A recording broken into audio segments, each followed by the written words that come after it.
They were cries for help that never came. Tonight, the gripping stories of children who fought to survive inside DCFS, the Illinois Department of Children and Family Services. In this 3-year-long investigation, Dave Savini and the CBS 2 investigators uncovered stunning data exposing how the agency's own investigators cleared alleged child abusers nearly all of the time. First thing, I noticed you've had a lot of hairdos over the years. Yeah, I know. On the surface, Kaylin Brown seems happy. I cut my hair, grew it back, cut it again. I think the last time I saw you, it was purple. Yeah. Yeah. A loving mother of 2 kids. Count and breathe.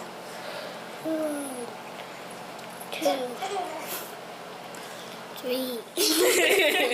3. Now hopes her darkest days are behind her. No child should go through that. That's why I keep my kids close to me. And you were 5. Yeah.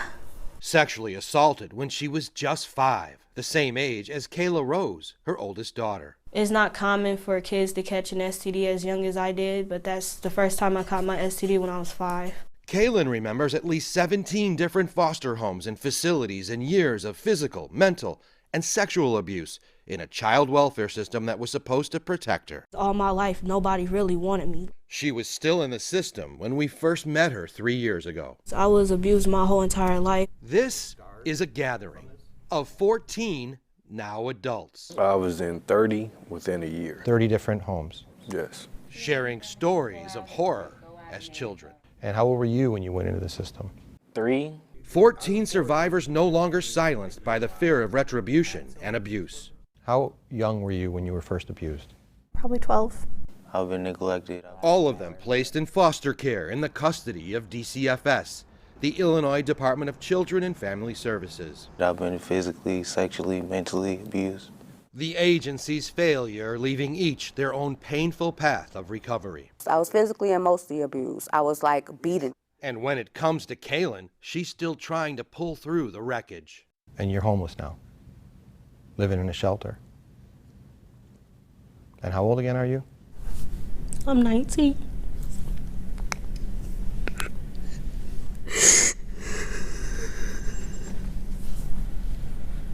Another time that haunts her as a child is when 2 adult males from one of her foster families stole the Girl Scout cookie money she raised. All of it. I had like over $600 that I've sold for cookies. And you were hoping to get a prize? Yes. Like what could you have won?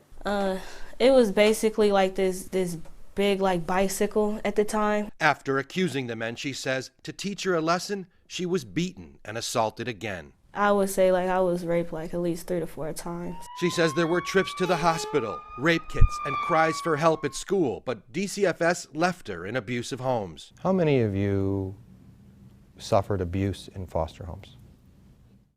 Perhaps more twisted, these survivors say when they reported abuse, they were ignored, and the disturbing proof may be found here.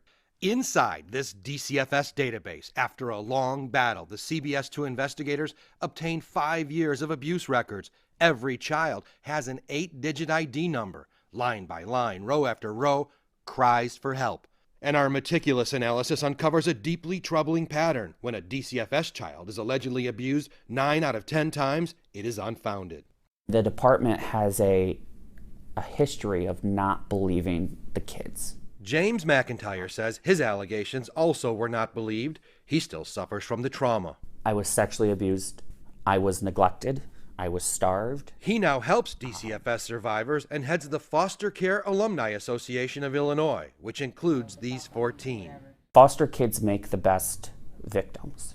The data the CBS 2 investigators obtained contains more than 6,000 abuse and neglect allegations made against 3,200 foster parents. And while nearly 90% of all allegations go unfounded, sexual offense allegations, including sex abuse risk, molestation, penetration, and exploitation, are also unfounded 88% of the time. We respond to kids who've been abused. Mark Smith has been director of DCFS since 2019. I think that depending on the circumstance, we can all get better at the way we respond to the needs of all of our children and families. The most common form of abuse in the DCFS data involves physical harm and neglect allegations like bone fractures, head injuries, burns, and torture.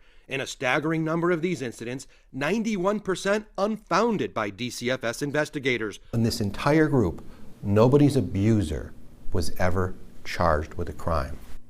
I can't speak to if any individual case was brought to the police or not, but I will say this. Depending on the circumstance, depending on the perpetrator, cases are brought to the police from the DCFS perspective. We wanted to know how often DCFS alerts police of allegations against foster parents, but they couldn't give us the data. They don't track it. Did any of your abusers get convicted? No. Mine went on to actually work with children. If you're going to take, youth from their parents, you need to protect them. Mallory Stout says she was placed into DCFS protective care when she was only 4. But once inside the system, the abuse just continued. There's no reason why we should be receiving more abuse within the system than we receive within our own home. Bad things happen in this system. And Jess McDonald is a former DCFS director who held the post for 10 years. 90% of all allegations made by youth in care go unfounded. Wow. Too often, DCFS kids are afraid to report the extent of their abuse. If you're in a foster care setting, and there is always going to be a fear of reporting abuse because the potential for retaliation. He says there's a DCFS rule requiring caseworkers conduct interviews with children alone without foster parents present. I personally believe they would threaten and intimidate children and youth about reporting. And they would do it because they themselves are then at risk. They would interview you in front of them? They would talk to you in front of them? Yes, But these 14 say that rule is almost never followed. The whole time you telling them what's going on, your foster parent is just looking at you like, I can't wait until you get home so I can talk to you. Kaylin says one foster parent even tore up the only picture she had left of her dad, who died when she was just a child, as a form of retribution for speaking up. My caseworker didn't really care. Do you feel like there's hope? There is, baby. Don't ever lose hope. That's all you got most of the time. 3 years after that group interview, we found Kaylin living on her own with her children. We will be doing more stories with this group. They want to fix the system. DCFS says since 2020, things have gotten better, saying recurrent cases of maltreatment have decreased. Dave Savini, CBS 2 Investigators.